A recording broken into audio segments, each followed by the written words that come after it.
तो दोस्तों आज हो गया 23 सितंबर 2022। यूपी समेत देश दुनिया की सभी ताज़ा बड़ी खबरें लेकर आए सिर्फ आपके लिए। चलिए पर खबर शुरू करते हैं। उससे पहले चैनल को अब तक सब्सक्राइब ना किया हो तो पर चैनल को सब्सक्राइब कर दें, लाइक कर दें, शेयर कर दें ताकि इसी तरह खबर आप हर रोज देख सके। चलिए शुरू करते हैं आज की पहली बड़ी खबर। प्रधानमंत्री नरेंद्र मोदी ने शनिवार को वीडियो कॉन्फ्रेंसिंग के जरिए रोजगार मेला का शुभारंभ किया। इसके तहत पहले चरण में चयनित 75,226 युवाओं को नियुक्ति पत्र दिए गए। इस भर्ती अभियान में कुल 10 लाख युवाओं को सरकारी नौकरी देने का लक्ष्य रखा गया है। इस अवसर पर प्रधानमंत्री नरेंद्र मोदी ने कहा कि आज भारत की युवा शक्ति के लिए महत्वपूर्ण दिन है। बीते 8 वर्षों में देश में रोजगार और स्वरोजगार का जो अभियान चल रहा है, आज उसमें एक और कड़ी जुड़ी है। कांग्रेस पार्टी ने शनिवार को केंद्र सरकार के रोजगार मेले को जुमला किंग की इवेंटबाजी करार दिया है। विपक्षी दल ने पूछा है कि देश के युवाओं को 16 करोड़ नौकरियां देने का वादा कब पूरा किया जाएगा।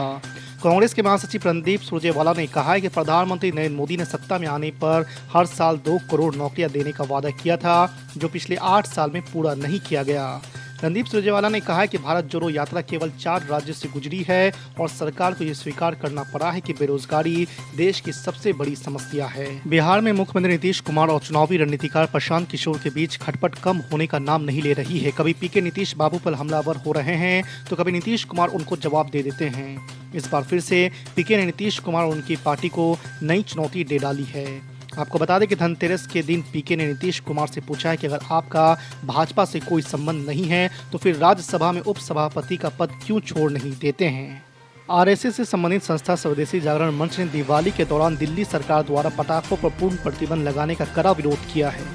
मंच ने कहा कि यह अनुचित और भावनाओं को आहत करने के उद्देश्य से उठाया गया कदम है। इससे देश भर में पटाखों के उत्पादन और वितरण में लगे लाखों मजदूरों और अन्य लोगों के रोजगार को झटका लगा है। पिछले विधानसभा चुनाव के बाद यूपी की राजनीति में हाशिए पर जाती दिखी बसपा अब एक बार फिर धमाकेदार वापसी की तैयारी में जुट गई है। पार्टी सुप्रीमो मायावती लगातार फैसले ले रही है। हाल ही में उन्होंने पश्चिमी यूपी के मुस्लिम नेता इमरान मसूद को बीएसपी में एंट्री कराई, जिसे समाजवादी पार्टी के लिए बड़ी चुनौती के रूप में देखा गया।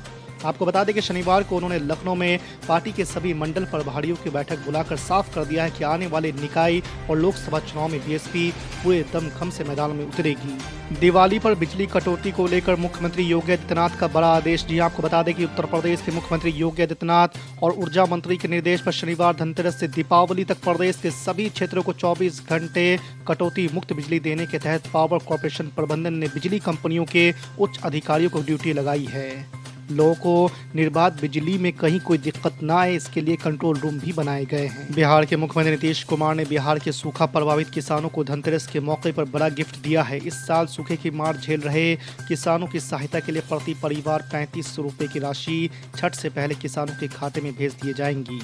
आपको बता दें कि इसकी घोषणा धनतेरस के अवसर पर मुख्यमंत्री नीतीश कुमार ने की।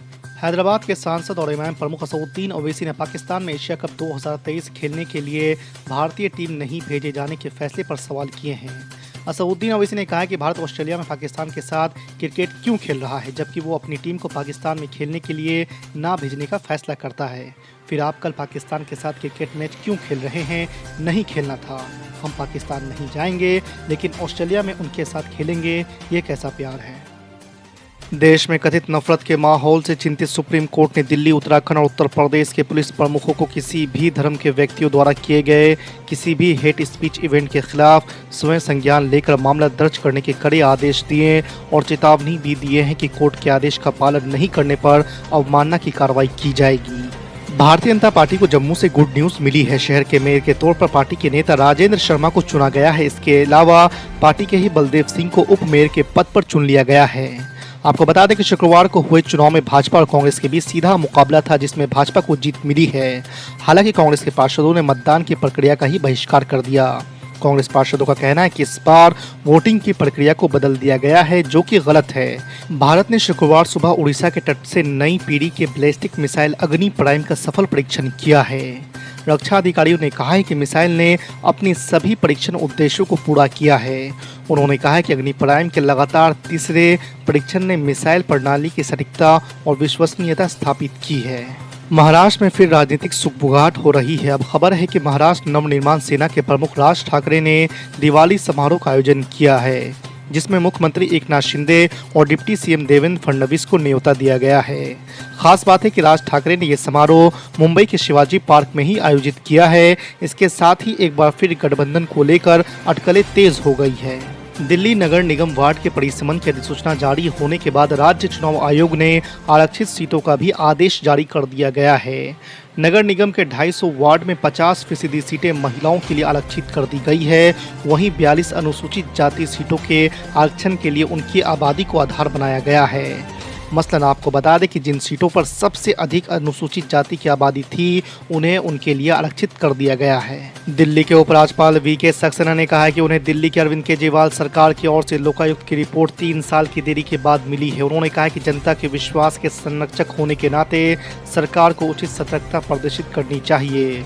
सक्सेना ने इस मामले को लेकर मुख्यमंत्री अरविंद केजरीवाल को पत्र लिखा है। उत्तर प्रदेश में अब गैर मान्यता प्राप्त मदरसों को मान्यता देने की तैयारी की जा रही है। आपको बता दें कि हाल ही में प्रदेश सरकार के निर्देश पर राज्य में गैर मान्यता प्राप्त मदरसों का सर्वे करवाया गया।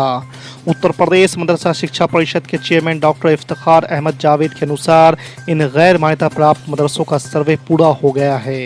करीब 7,500 मदरसे गैर मान्यता प्राप्त मिले हैं। जन स्वराज यात्रा पर निकले प्रशांत किशोर ने प्रधानमंत्री नरेंद्र मोदी पर हमला बोला है। उन्होंने कहा है कि गुजरात से नरेंद्र मोदी जी के 26 MP जीते हैं और वो फैक्ट्री के मालिक बन गए हैं। वहीं बिहार की जनता ने 39 सांसदों को जिताया है, तो हमारे राज्य के युवा फैक्ट्री में मजदूर बन गए हैं। आपको बता दें कि नरकटियागंज में एक कार्यक्रम के दौरान प्रशांत किशोर ने ये बयान दिया है। प्रशांत किशोर ने कहा है कि हमने हर हर मोदी घर घर मोदी का नारा लगाया और वो प्रधानमंत्री बने। इसके बदले हमें रसोई गैस का प्रति सिलेंडर 500 रुपये से बढ़कर 1300 रुपये का मिल रहा है। दिल्ली में पटाखों को जलाने पर लगे प्रतिबंध के खिलाफ दायर की गई याचिका पर सुप्रीम कोर्ट ने गुरुवार को तत्काल सुनवाई करने से इनकार कर दिया है। कोर्ट ने कहा है कि लोगों को सांस लेने दे और अपना पैसा मिठाइयों पर खर्च करे। आपको बता दें कि इससे पहले दिन में दिल्ली हाई कोर्ट ने दिल्ली प्रदूषण नियंत्रण समिति के सभी प्रकार के पटाखों की बिक्री और उपयोग पर पूर्ण प्रतिबंध को चुनौती देने वाली एक याचिका पर विचार करने से इनकार कर दिया था। याद रखो भारत के मुसलमानों, तुम्हारे पास हमारे पास सिर्फ 2 रास्ते हैं। एक, हम जिंदा रहेंगे तो जमहूरी तरीके से अपने हक को मनवाएंगे, और अगर अल्लाह ने फैसला कर लिया कि हमारी मौत होगी तो हम इसी जमीन में जाएंगे। अब हिजरत के मुकद्दस नाम पर हम फरार की जिंदगी नहीं गुजारेंगे। भारत को कभी नहीं छोड़ेंगे, भारत में ही रहेंगे। इन जुल्म करने वालों से जमहूरी तरीके से पंजा आजमाई करेंगे। अल्लाह की जात पर तवक्कल करके अपने हक के लिए मुकाबला करेंगे। अल्लाह उसका रसूल हमारे साथ हैं। याद रखो मुसलमानों, मायूसी को करीब आने मत दो। हम रसूल अल्लाह सल्लल्लाहु अलैहि वसल्लम की उम्मत हैं। हशर का मैदान होगा। हदीस शरीफ में आया, उलमाओं की मौजूदगी में यह बयान कर रहा हूं कि हशर के मैदान में अल्लाह के रसूल सल्लल्लाहु अलैहि वसल्लम, हदीस शरीफ में आ गए, इसे पूछा रसूल अल्लाह सल्लल्लाहु अलैहि वसल्लम, क्या हम आपको हशर के मैदान में पाएंगे? तो रहमतुल्लाह अलमीन सल्लल्लाहु अलैहि वसल्लम ने फरमाया कि हाँ, मुझे 3 मुकामात पर पाओगे।